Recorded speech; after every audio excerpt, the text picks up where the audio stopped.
Mesdames, Messieurs, peuple congolais, nous traitons déjà l'après Sassou Nguesso. Et pourquoi?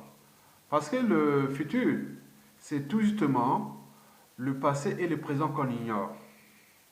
Sassou est en train de nous laisser une bombe à retardement. Cette bombe à retardement n'est pas qu'économique, politique, elle est dans le cerveau.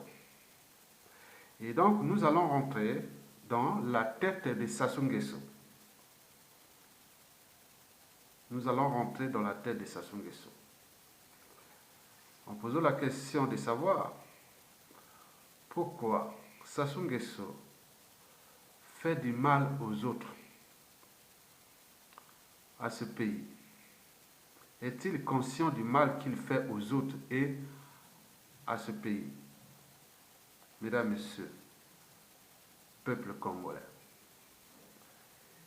placez cette vidéo du point de vue historique. Vous pouvez dire, ah, tiens, Sassou va tomber, oui, il va tomber. Une dictature à durée de vie limitée. Sassou va tomber, il doit tomber, ça on le sait. C'est sûr et certain, dans 100% des cas, il va tomber. Maintenant, voyez-vous, historiquement, dans 1 an, 2 ans, 3 ans, 10 ans, 20 ans, 30 ans après Sassou Nguesso. Vous pouvez faire des similitudes ou des comparaisons. Vous voyez, 22 ans après la chute de Mobutu. Vous voyez, tant d'années après la chute de tel dictateur. Et qu'est-ce qui est arrivé? Et donc, la nôtre, dans Denis Sassou Nguesso, qui va nous laisser une merde. Et donc, nous sommes là en train de traiter cette problématique.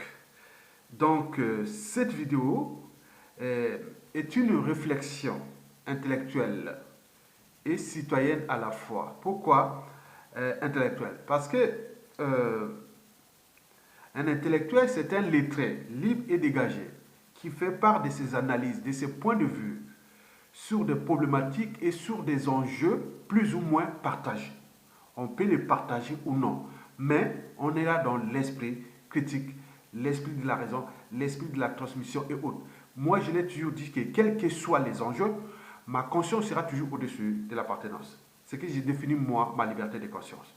Je te viens ici en tant que citoyen parce que un citoyen, c'est celui qui défend d'abord sa liberté, sa dignité et celle des autres aussi. Et un citoyen, c'est quelqu'un qui a des droits et devoirs envers sa société et son peuple. Donc, je défends ses droits et devoirs. Je combats une dictature qui est en train de détruire tout un peuple et tout un pays. Et donc, il faut apporter le savoir parce que la citoyenneté est aussi dans l'information. Et donc, être citoyen, c'est être informé. Et pourquoi? Parce que l'ignorance est la pire des souffrances. Le savoir et la connaissance libèrent. Mesdames, Messieurs, peuple congolais, être citoyen, c'est d'agir en permanence. Et pourquoi? Parce qu'aucune cause n'est perdue d'avance. Et surtout quand elle est digne, juste, noble et légitime, et voire civilisationnelle. C'est ce que je fais. Mesdames, Messieurs, positionnez cette vidéo dans un cadre politique et humanitaire au vu de la situation qui se vit au Congo-Brazzaville. Donc, nous devons apporter l'information au monde entier et aux Congolais du point de vue réel et historique. Mesdames, Messieurs, peuple congolais. Alors, je vais poser la question de savoir que le Congo, oui, le Congo n'est pas un pays de merde. La merde, c'est Sassou Nguesso. Retenez bien, le Congo n'est pas un pays de merde. La merde, c'est Sassou Nguesso. Dans quelques années, dès la chute de Sassou Nguesso, avec les 10 fils du Congo à la tête de ce pays-là va sortir de ses cendres. Même si, oui, nous avions subi la débâcle depuis plus de 22 ans, où on est en train de fracasser ce pays, et les indignes fils du Congo ont pris le contrôle de ce pays, et en déclassant les dignes fils du Congo, beaucoup sont terrés comme des rats, certains sont en exil et on fait la chasse à l'homme, aux compétences, fait la chasse aux 10 fils du Congo et pour combien de temps encore? Mesdames, Messieurs, Denis Sassou Nguesso est-il conscient du mal qu'il fait aux Congolais et à leur pays? C'est tout le questionnement. La conscience est humaine et a un caractère volontaire, c'est-à-dire raisonnable. Suis-je raisonnable? Suis-je conscient de mes actes, habitudes et comportements, positifs ou non? Bien entendu, nous avons chacun des qualités et des défauts. Mais est-ce que vous êtes conscient de ces qualités ou de ces défauts? Et alors, est-ce que mes habitudes et comportements nuisent gravement aux uns et aux autres? C'est tous les questionnements. Donc, je reviens sur Sassou Nguesso. Oui, il devait plutôt se demander, bon, ben, est-ce que ce qu'il fait, hein, comme les actes, habitudes et comportements de Denis Sassou Nguesso, est-ce qu'il est conscient que ça nuit gravement aux populations congolaises et à leur pays? Alors, oui, Sassou Nguesso est-il conscient de ses actes, habitudes et comportements qui nuisent si gravement aux Congolais et à leur pays? La problématique ici posée, ou le problème ici posé, ou les problèmes ici posés, portent à examiner des éclairages d'abord anthropologiques, psychanalytiques, psychologiques, euh, psychiatriques, politiques, sociales, culturelles et sociétales de Denis Sassou Nguesso au regard de la situation congolaise. Cette situation qui est déjà sociopolitique catastrophique, socio-économique catastrophique et humanitaire catastrophique. Mesdames, Messieurs, décryptons Denis Sassou Nguesso problématique par problématique au regard de la situation congolaise qui devient indigne, injuste, insupportable et intolérable pour tout peuple. Mesdames, Messieurs, peuple congolais, eh bien oui. Examinons la problématique au point anthropologique. Quand on parle d'anthropologie, on parle d'humain. Vous savez que nous, ce qui nous différencie des animaux, c'est pas l'intelligence. Les animaux sont aussi plus intelligents que nous. Ils ont construit des systèmes ingénieux qui vont des petits bestioles jusqu'au plus grands mammifères. Donc, ils ont des stratégies qui sont aussi intelligentes que nous. Mais la différence, c'est que nous, avec les animaux, nous avons franchi, les barrières de la raison, de l'esprit critique, de la conscience et de la transmission. Des valeurs de liberté, de dignité, de justice, du courage, du caractère sacré de la vie humaine, du but de la condition humaine et voire existentielle, c'est-à-dire écologique. Donc, il me semble que Denis Sassou Nguesso, oui, n'a pas encore franchi ces barrières, sinon ça cesserait. Donc, c'est lui la merde, c'est pas le peuple congolais. Donc, il faut se dire que nous, par rapport aux animaux, on a franchi les barrières, par exemple, de la honte, qui font de nous humains. Les barrières de la dignité, oui. Mais au vu de la situation, il me semble que Sassou a des problèmes avec la vérité et les mensonges, puisque la vérité ou le mensonge, c'est pareil pour lui. Il me semble que Denis Sassou Nguesso a des problèmes avec la honte et l'honneur, puisque la honte ou l'honneur, c'est pareil pour lui. Et Denis Sassou Nguesso a des problèmes avec le jour ou la nuit, puisque le jour ou la nuit, c'est pareil. La vie ou la mort, c'est pareil. Il y a un souci. Donc, pour quelqu'un qui a la tête d'un pays, avec ce type de personnage, donc, le pays est en danger. On est bien d'accord? Mesdames, Messieurs, peuple congolais. Examinons des éclairages psychanalytiques de Denis Sassou Nguesso. Qu'est-ce qui a pu arriver à Denis Sassou Nguesso depuis sa naissance jusqu'à ses 80 ans aujourd'hui? Puisque le monde de Denis Sassou Nguesso n'est tourné que vers la mort, vers les ténèbres. Il est content là où il y a la mort surtout des autres. Il apporte la mort aux autres. Il est content, il adore ça. Il adore faire souffrir, mourir les gens. Même ses propres collaborateurs, ceux qui l'ont aidé ou accompagné, quand ils décident, ils tuent. Mais pourquoi cette attirance presque viscérale de la mort? Pourquoi son monde n'est tourné que vers la mort? Il est content que là où il y a la mort, pas la vie. Il déteste la vie.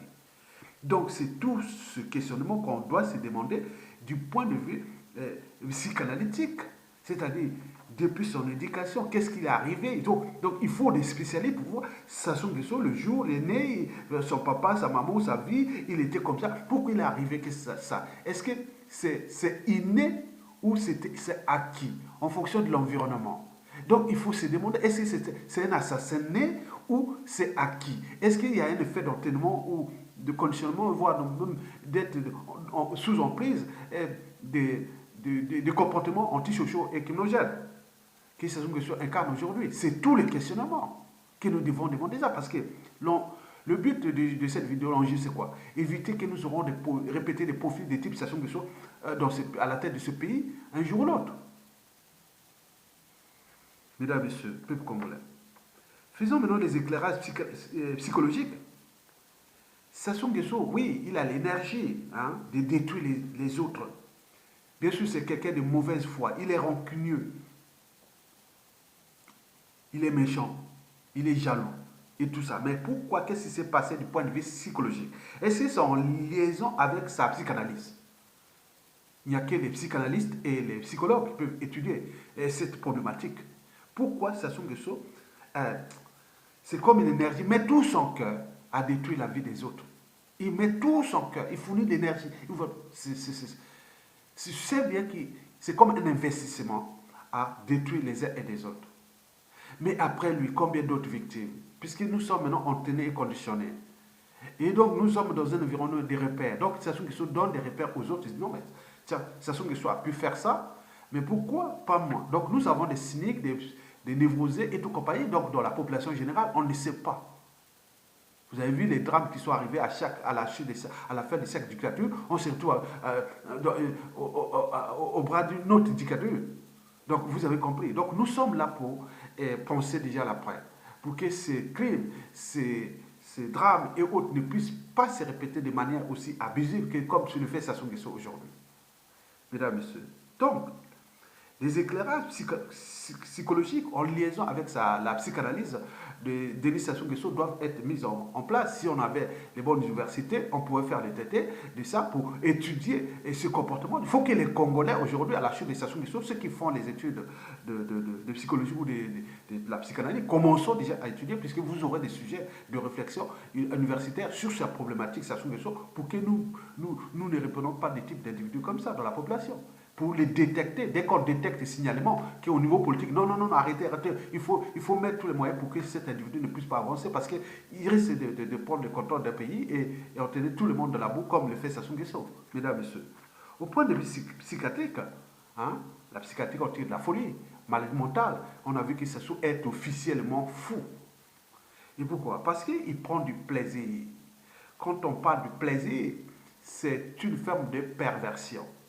Donc le plaisir est dans le cynisme, il est dans le côté paranoïaque et autres. Donc Sassou Nguesso quelque part est malade.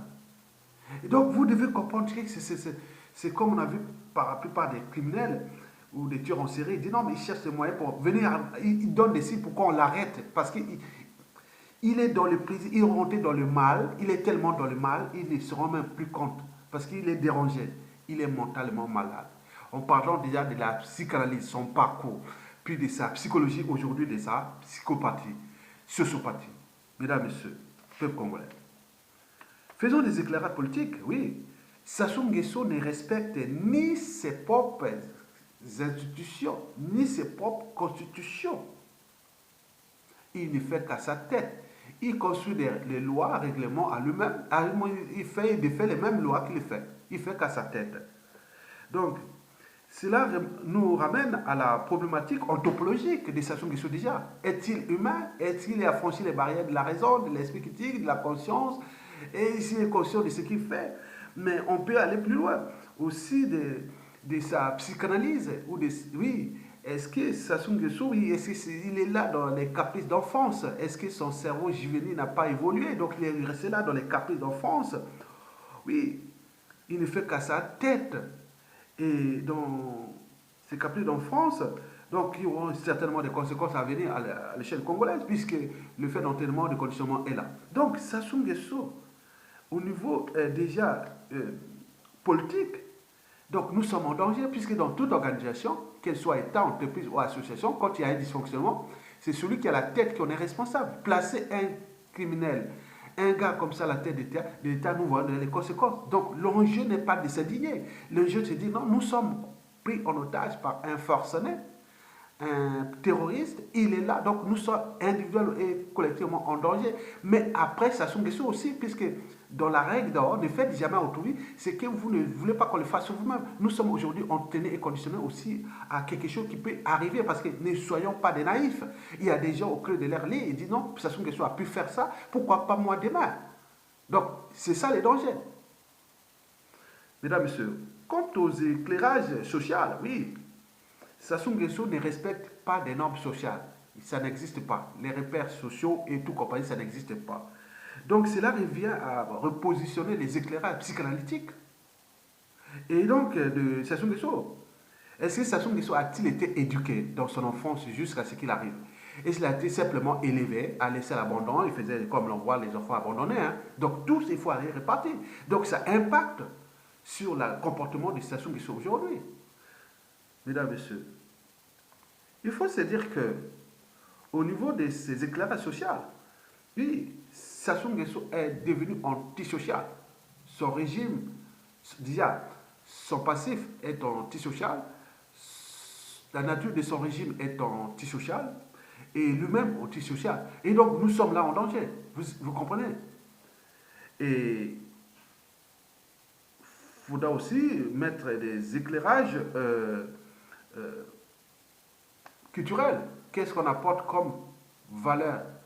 Il me semble valeur au niveau de la tribu des Mbouchi, les Kani. Hein, quand on parle de Kani. Kani, c'est surtout la tribu Kani, c'est surtout en réalité trois tribus. Il y a ma tribu, qui est située à l'équateur, à Makwa, on appelle les Makwa. Quelques kilomètres plus loin, il y a la tribu de Marenwabi, les Kouyou. Et puis, enfin, la tribu de Sassou Nguesso. Donc, les trois tribus sont là. Donc, à l'équateur, c'est ma tribu. On descend vers le sud, l'équateur, c'est la tribu de Marenwabi, les Kouyou. Après, quelques kilomètres là, c'est la tribu de Sassou Nguesso. Et donc, tout ça, il y a une culture qui s'appelle les Kani. Les Kani, autorité morale, divinité et tout comme ça. Mais il me semble qu'il a été étonné Kani, alors qu'il ne répondait pas aux critères de Kani. Donc, il a tout perturbé, toute la culture, les traditions, la culture congolaise. On ne respecte plus rien, ni la vie, ni la mort, on ne respecte plus rien. Donc, pourquoi cet acharnement? Donc, il faut revenir aussi sur l'éducation donnée par les Mboshi à l'air semblable. Donc, les enjeux seront là pour repositionner qu'est-ce qui est de la culture Mboshi pour apporter ce genre de comportement aux histoires d'individus.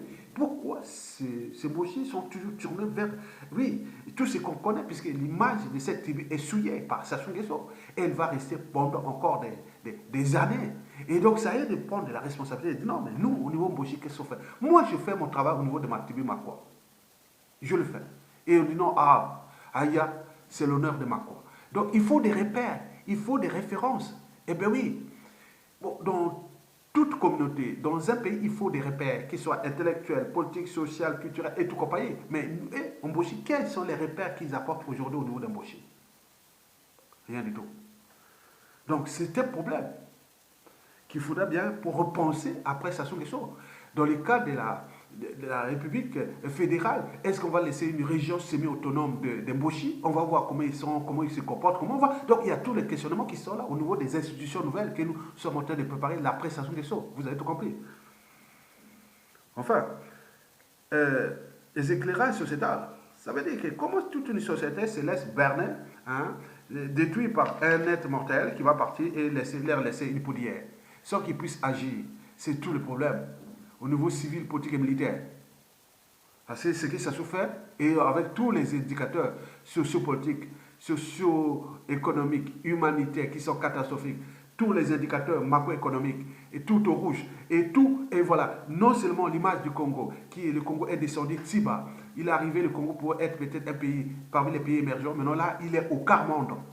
Il est en train de détruire les vies et tout un pays. Et vous êtes là en train de s'indigner au lieu d'agir. Et donc, il y a un souci. Mais ça donne des idées. Il faut voir l'après. Ne soyez pas des naïfs. Vous voyez que moi, je sais qu'il y a des dangers, il y a des revanchards, il y a des rancunieux, il y a des gens comme Sassou Nguesso, il y en a plein. Et donc, au moment venu, quand ils vont récupérer les moyens de l'État, c'est ça le danger. D'où l'enjeu de la transition consensuelle, plus ou moins longue, ensemble pour repenser ça, ensemble déjà pour les commissions vérité, réconciliation, réparation, dans les premières priorités.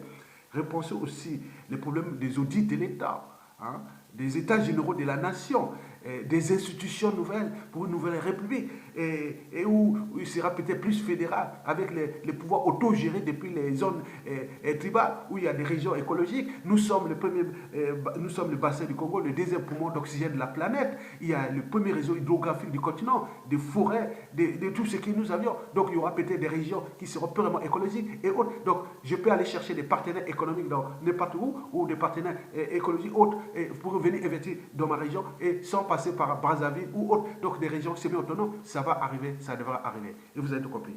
Mais au point sociétal, qu'est-ce que nous avions comme problème bantou? Il me semble que nous avons ce problème de situation et d'organisation, même de courage, d'oser dire non et d'agir. Sinon, ça se serait. Mesdames et messieurs, peuple congolais. Donc, j'ai introduit là le débat qui est déjà réel. Il va être aussi historique, mais l'enjeu est de nourrir le débat. Vous devez venir ici pour nourrir le débat. Et non pour créer des amalgames et autres. Parce que c'est une question de survie, de vie. Des peuples qu'on est en train de détruire, des pays qu'on est en train de détruire, par un être mortel qui va partir nous laisser une poudrière, une merde. Mais à qui la faute? Nous le saurons, nous le savons déjà. Donc c'est à vous de prendre votre responsabilité. Ne jouez plus à la comédie parce que c'est une question vitale. On est en train de tuer des vies, les gens sont en train de mourir, le pays est en train de détruire. Donc ne venez plus encore là s'indigner. Nous donnons notre contribution d'intellectuels.